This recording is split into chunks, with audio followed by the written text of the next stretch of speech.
یہاں مجھے ایک دلچسپ واقعہ یاد آیا۔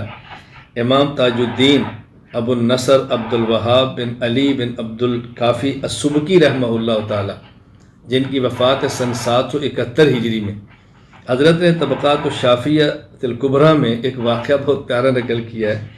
حضرت امام احمد بن حنبل رحمہ اللہ نے فرمایا کہ جو جان بوجھ کے نماز چھوڑتا ہے وہ کافر ہے۔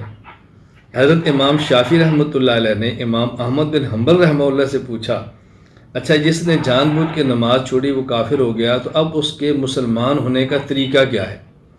امام احمد بن حنبل فرمانے لگے، اس کا طریقہ یہ ہے کہ کلمہ پڑھے اور مسلمان ہو جائے۔ حضرت امام شافعی نے فرمایا کلمہ تو وہ پہلے ہی پڑھتا، اس نے کلمہ چھوڑا تو نہیں ہے، یا تو کلمہ چھوڑ دیتا، آپ کہتے کلمہ پڑھو مسلمان ہو، کلمہ تو پڑھ رہا ہے۔ حضرت امام احمد بن حنبل فرمانے لگے وہ نماز پڑھے۔ تو حضرت امام شافعی نے فرمایا جب نماز چھوڑ کے کافر ہو گیا ہے، اب وہ کل نماز پڑھے گا تو کافر کا تو عمل قبول ہی نہیں ہوتا، تو یہ کیسے مسلمان ہوگا؟ حضرت امام احمد بن حنبل رحمہ اللہ جیسا امام، ان کے بارے میں آتا ہے فَانْقَطَعَ احمد وَسَكَتَ، امام احمد بن حنبل خاموش ہو گئے اور امام شافعی کی دلیل کا کوئی جواب نہیں دے سکے۔ اب ظاہر ہے کتنی پیاری بات کی ہے۔ یہ حضرت امام شافعی امام احمد کے درمیان ایک مناظرہ تھا۔ میں سے یہ بھی عرض کروں گا کہ مطلب مناظرہ برا نہیں ہوتا، ہمارا اس کا مفہوم غلط ہو گیا ہے۔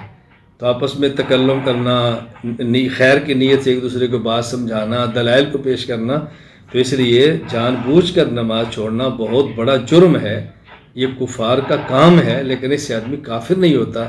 ہمیں فتویٰ بازی سے احتیاط کرنی چاہیے، اور چھوٹی چھوٹی بات پر کفر کے فتوے جو دیتا ہے غلط کرتا ہے، اور میں سمجھتا ہوں کہ علماء میں سے کام تو ایسا کوئی نہیں کرتا ہوگا۔ اللہ تعالیٰ ہمیں سمجھ عطا فرمائے۔